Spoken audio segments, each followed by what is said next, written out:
Hi, welcome everyone to economistics.com. Today we are going to study how to estimate a ridge regression in Stata and how when it is necessary to run a ridge regression. So before estimating, we'll go towards importing a data. So I will open a new file and go to import the command that imports the data. So first of all, when you need to import a data, you need to estimate a clear command, so it will remove all the previous data sets that are loaded in the status screen. Then after importing a data that you've seen in the previous videos, if you save it, then you can use that command to import the data. So I have imported saved the data in my computer. So use and that directory and clear will let me import the data. So if I execute, you can see the data file is already loaded and it has labels already mentioned.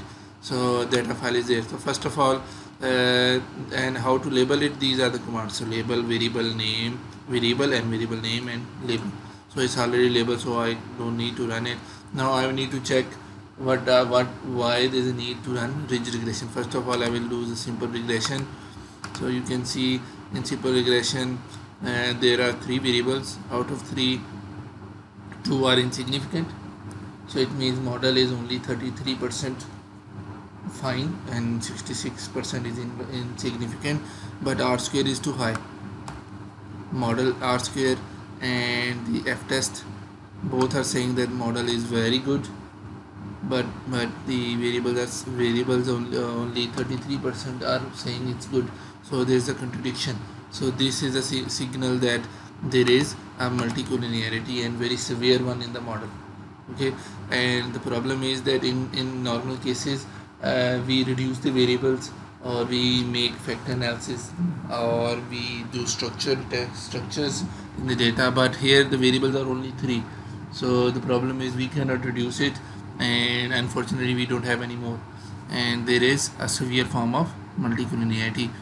Okay, the dependent variable is consumption, and the independent variables are three types of income. Since the three types of income are collinear, so there is insignificance. So how to check it? We go for correlation test first.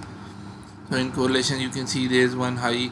There is there is a correlation between independent variables like x2 and x3 is 63% similar, and x1 x2 and then and so there are two, and x1 and x2 are 71%. So problem is that x1 and x3 are 91% similar. That's very high correlation. So x1 is wage income and x3 is farm income, so they are very collinear. So what we can do is, after running regression, we can do estat VIF. That command calculates the VIF value. So VIF value above 2 leads to indication that there is multicollinearity, especially for cross section data. So here you can see the VIF values are above 2, so it indicates that there is multicollinearity. So now we need to run the ridge regression, because there is multicollinearity, and we cannot do the alternative methods that we have already discussed. So now we need to do ridge regression. So first of all, before doing ridge regression, we will go towards its derivation and to see what does it do. So I will go towards the derivation. So we can see, in while we do the OLS matrix based derivations, so we can see that if we have y is equal to beta x plus e, if you convert it into matrix form, it is y column matrix, and x matrix is a square matrix of it's a matrix of n variables and t observations, so n into t matrix. So first one will be a constant, so to incorporate in intercept, and there is an error term, and so first two columns are 1 by t, and the second is in between is n by t, or k by t if there are k variables.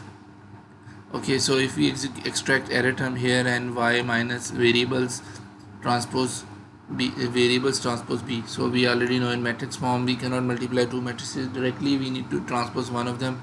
So now we know that in regression says we minimize the squared residual. So first of all, we calculate the square form. So error term transpose error term is a square form of error term, and then the this term is here and it's transpose, and then again without transpose. So after solving it, we get to know array term square is y transpose y to beta x transpose y beta x transpose x into beta.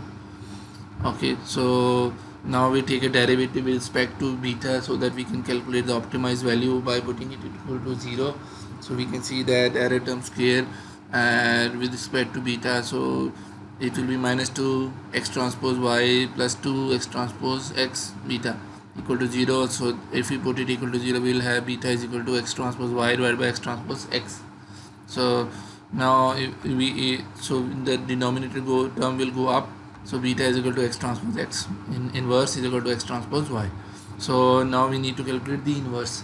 So inverse formula is x transpose x inverse is equal to adjoint of x transpose x divided by determinant of x transpose x. So so now the problem starts. So we need to calculate x transpose x determinant. So in mathematics, the determinant of a matrix gives us the rank of a matrix. So what does it mean by rank? So a rank of a matrix shows determinant and dominant here with terminology need to be understood. The rank of matrix shows how many rows or columns of the matrix are independent or unrelated with each other. So if all the variables are independent, they are not correlated with each other, so it will be a rank full. Okay, and answer will be 1. So if the independent variables are uncorrelated with each other, and the rank will be equal to the number of variables, number of rows or columns, which is also we call full rank. So the variables are uncorrelated with each other. So we calculate the x prime x determinant. So and there's a command in stata lmcol that can help us to identify this value. So if this x transpose x determinant is equal to 1, it means there is no multicollinearity. If it is 0, it is very high extreme multicollinearity. So we came to know there is a multicollinearity. So how we check it? We go in stata and we do this command lmcol y x1 x2. So you need to install it first. So if your computer it's not installed in your computer, what you can do is ssc install lmcol.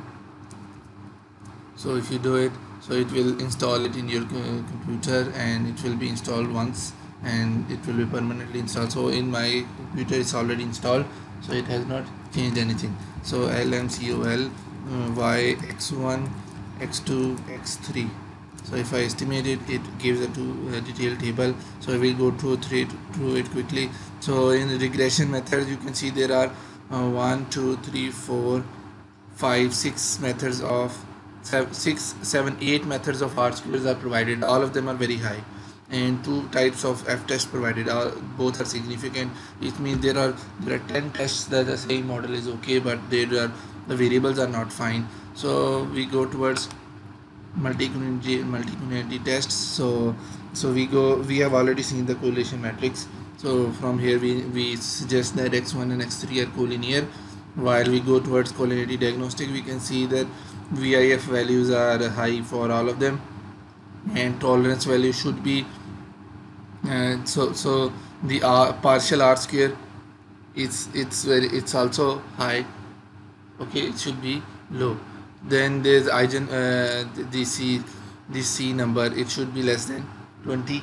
So last one is very high, so there is the indicator of multicollinearity. Then we go towards Farrer and Glauber test. So first test is saying significant, so there is multicollinearity. HA is multicollinearity. Then there is individual F test, so all of them are significant, suggesting there is a multicollinearity. Farrer Glauber individual T test, it should be less than 1.96. all of them are above, so they are significant, so there is multicollinearity. X prime x determinant, which we were talking about, so it is giving it is 0.07, so it's already nearer to 0, so there is multicollinearity. Then there are 2 further tests, Thiel R square, and it should be near to 0, so that there is no multi, it's nearer to 1. And there is Q range, so all of them should be nearer to 0, all of them are above 0.5, so they are nearer to 1. So these tests are indicating us that there is multicollinearity. Now, so how to solve it? We go back to the Word file and see. So what does ridge regression do? It adds a k scalar with identity matrix. Okay, so adds a k. So what does k do? The k tries to make sure that the determinant value is not 0. Okay, so it tries to make it 1. So we induce a in we induce some biasness in the model. We induce some inefficiency in the model, so that we can see at what level of inefficiency the model determinant becomes equal to 1. So in my previous case I can show it. So what I have done in ridge regression, I used k from 0 to 0.95. Okay, and with the increment of 0.05, you can see that while increasing the k value, the coefficients are adjusting. So the x ideally all variables should be positive, because independent variables are incomes and the dependent variable is consumption. So here the two of the independent variables were negative coefficients because of multicollinearity, while I was increasing k, its coefficient were adjusting back to positive. So we should stop where all three of them have a horizontal line, means they are stable now. So ideally it should be around you can see somewhere 0.4, nearer to some in 0.4, or if you need that all variables should be at least positive, so it can be seen that the slopes get corrected at value 0.25. so any value above 0.25 can be used, but we should not take a very big value, because higher value means higher inefficiency. Okay, for secondly, while inducing a bigger value of k, you can only add a bigger value of k if your model is already very efficient. So if your model has high f test value, then you can add a bigger value of k, otherwise it will not work. Why? Because there's a table. So on y-axis there's a k value, which is the inefficiency that we are adding, and on x-axis there's a level of biasness. So multicollinearity is creating biasness, and the inducement of k is inducing inefficiency. So increasing k will increase the inefficiency in the model, but it will reduce the biasness in the model. So we need to find the equilibrium level, how much biasness should be reduced, and how we will judge it, the biasness. We will judge it using the if the coefficients have corrected their signs according to theory, so it means the biasness is corrected.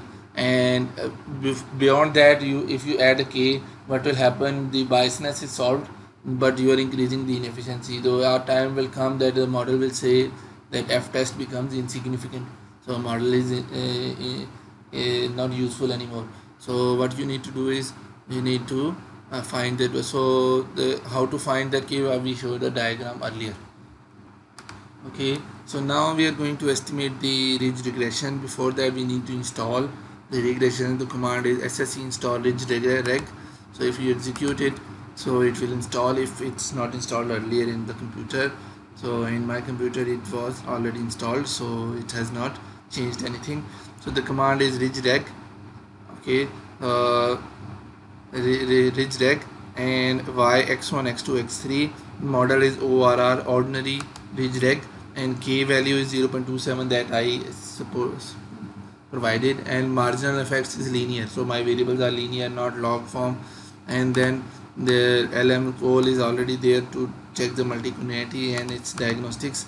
So if I run this ridge reg, what will happen? So original OLS is there. Okay, and this is the model selection criterion, so you can compare it with other k values. So what's the purpose of this is, if you are changing k values, you can check it from there that if it is improving or not. So then you go towards multicollinearity diagnostic, we already discussed. Then these are the facts, so you can note that all of the facts became positive. Okay, so this way you can improve the model. So the second is now the issue here is that which k we need to find, so it will take time to do it. So but Stata helps us in finding it automatically. So there are three other models, that generalized ridge reg 1, generalized ridge reg 2, generalized ridge reg 3. So if you do this command grr1, so what will happen, it will select k value automatically. So if you go up, you can see what k value it has selected. It has selected 0.01. okay, so you should go down, you can see the coefficients are very small. Okay, and the next command, if you go to see grr2, it has selected 0.01 again, and if you go in grr3, it has selected 0.004. so they use their own method, but it's up to you to select an appropriate. What is usually done in regression is you can report these three and your own one using the graph method, so that you can find do a comparison between these models.